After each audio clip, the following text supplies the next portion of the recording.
Hello বন্ধুরা, welcome to my blog video once again. আচ্ছা, আমাদের কিন্তু ব্যস্ত শিডিউলের মাঝখানে যদি দু একদিনের ছুটি পাওয়া যায়, টুক করে কিন্তু আমরা দীপুদাকে সিলেক্ট করে নিই, তাই না? মানে দীঘাপুরি, দার্জিলিং। কিন্তু আরেকটি নতুন ডেস্টিনেশন যেটা ঘোরার জন্য আদর্শ, যারা নির্জনতা উপভোগ করতে চান, সেটা কিন্তু হলো মন্দারমণি, সকলেই জানি। তো এরকমই মন্দারমণির একটি রিসর্টে আমরা টুক করে ব্যস্ত সময়ের মাঝখান থেকে ছুটি বার করে ঘুরে চলে এসেছি।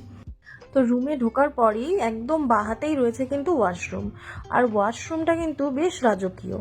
এখানে কিন্তু শুধুমাত্র যে শাওয়ার, বাথটাব বা অন্যান্য যা যা সামগ্রী আমরা জেনারেলি দেখতে পাই বাথরুমে, তার সাথে সাথে কিন্তু রয়েছে ইন্টারকাম। সেটা তোমরা বন্ধুরা দেখতেই পেলে যে ওয়াশরুমে থাকা অবস্থাতে যদি কোনো রকম ফোন অ্যাটেন্ড করতে হয়, তাহলে কিন্তু তোমাদের বেরোতে হবে না, তোমরা কিন্তু ওয়াশরুম থেকেই সেটা অ্যাটেন্ড করে নিতে পারছো। এছাড়া বিভিন্ন টয়লেট্রিজ তো ছিলই, স্নান করার জন্য যা যা সামগ্রী লাগে। এবার রুমের ভেতরে প্রবেশ করলাম এবং দেখতেই পাচ্ছ কি রাজকীয় একটা বিছানা রয়েছে এবং জায়ান্ট টিভি সেট। এই বিছানা সোজাসুজি টিভি দেখতে দেখতে কিন্তু বসে বসে সময় কেটে যাবে। এরপর রয়েছে একটা জাকুজি সোফা বলতে পারো, যেটা বেশ কোজি, এবং ঘরের মধ্যে কিন্তু বেশ সুন্দর সুন্দর পেন্টিং ছিল, যেটা কিন্তু ঘরের পরিবেশকে আরো সুন্দর করে তুলেছিল। এবং আমরা যে রুমটা নিয়েছিলাম সেটা কিন্তু পুল অ্যাটাচড। আগেই তোমাদের বলে দিই বন্ধুরা, যে আমাদের কিন্তু রুম থেকে বেরিয়ে ঘুরপথে কোনো পুলে যেতে হয়নি, আমরা কিন্তু রুম থেকে ডাইরেক্ট পুলে নেমে যাওয়ার মতন ফেসিলিটি পেয়েছি। এবং এই ধরনের রুমগুলোর একটু প্রাইস হাই, তবে যারা একটু মালদ্বীপ ভাইবস, একটু নির্জনতা, একটু প্রিয় মানুষের সাথে একান্ত সময় কাটাতে চাও, তারা কিন্তু এই ধরনের পুল অ্যাটাচড রুমগুলো অবশ্যই ট্রাই করো। এখানে কিন্তু তোমরা সারা রাত সারা দিন প্রিয় মানুষের সঙ্গে একান্তে কাটিয়ে দিতে পারবে, সময়ের কিন্তু কোনো ঠিকানা থাকবে না।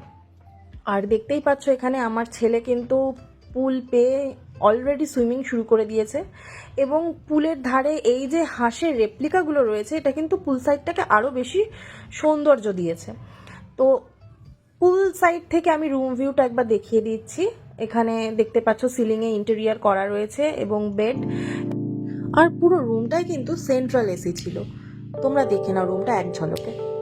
আজকে আমরা ফুল ব্রেকফাস্ট করছি, ফার্স্ট টাইম ট্রাই করবো, দেখা যাক জলে ব্রেকফাস্ট করে কিরকম লাগে।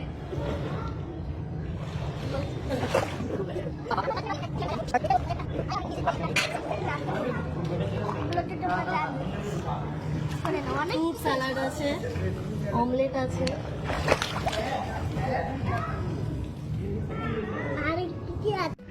ফুল ব্রেকফাস্ট সেরে কিছুক্ষণ সময় সুইমিং পুলে কাটানোর পর আমরা কিন্তু বেরিয়ে গিয়েছিলাম সমুদ্রের কাছে, সমুদ্রের বিচে। আর সমুদ্রের এই নির্জনতা প্রকৃতির যেন আরও কাছাকাছি নিয়ে যায় মানুষকে। বিচে হঠাৎই আমরা খুঁজে পেলাম এই ধরনের একটি ফুলের মালার মতন জড়ানো সামুদ্রিক জীবকে। এটা কিন্তু একটা বাঁশের মধ্যে এরকম সামুদ্রিক জীবরা ছিল, এটা আমরা চিনতে পারিনি। তোমরা বন্ধুরা যদি কেউ আইডেন্টিফাই করতে পারো অবশ্যই কমেন্ট করো। এটা কিন্তু দেখতে অনেকটা ফুলের মালার মতন, কিন্তু ফুলের মালা কিন্তু নয়, এটা সামুদ্রিক জীব। এরপর সন্ধ্যাবেলায় ছিল আমাদের একসাথে কাটানো কিছু ফানি মোমেন্ট, যেটা কিনা আমরা খুব উপভোগ করছিলাম। সমুদ্রের হাওয়া প্লাস বিচের ধারে যে স্যাকগুলো থাকে, যেখানে কিনা স্ন্যাক্স, কোল্ড ড্রিঙ্কস এগুলো পাওয়া যায়, সেখানে বাচ্চাদের জন্য আদর্শ সময় কাটানোর জায়গা কিন্তু। আর আমার ঘরের ছোট্ট দুষ্টুটাও কিন্তু মেতে উঠেছিল আনন্দে। দেখো বন্ধুরা ওর দুষ্টুমি। আবার রিসর্টে ফিরে আমরা আমাদের বিশেষ দিনটা যেহেতু কাটাতে গিয়েছিলাম, তো সেখানে কিন্তু আমরা হোটেল কর্তৃপক্ষকে জানিয়ে রেখেছিলাম। তো তারা কিন্তু আমাদেরকে যথেষ্ট অ্যারেঞ্জমেন্ট করে দিয়েছে। ওদের রুফটপে এরকম একটা ডোম রয়েছে, যেটা কিনা ইগলু শেপের। তো বন্ধুরা তোমরা যদি যাও এবং কোনো বিশেষ দিন সেলিব্রেট করতে চাও, ওরা কিন্তু এরকম সুন্দরভাবে ডেকোরেট করে দেবে, যদি ওদের জানিয়ে রাখো আগে থেকে। এবং তার সাথে সুন্দর ড্রিঙ্ক সার্ভ করা হয়েছিল, এবং যে কোনো সেলিব্রেশন কিন্তু কেক ছাড়া অসম্পূর্ণ।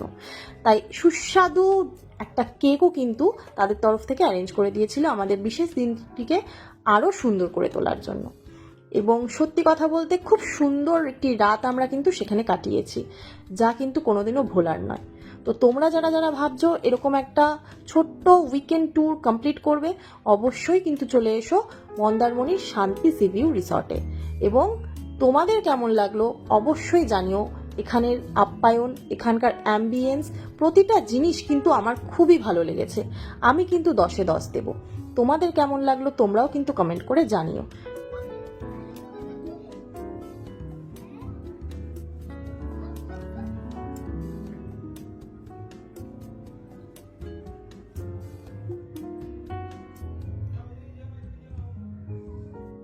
এরপর ছিল কিছু ফটোশ্যুট, কারণ বিশেষ দিন বিশেষ জায়গায় যখনই কাটানো হবে ফটোশ্যুট ছাড়া সেটা সম্পূর্ণ হয় না।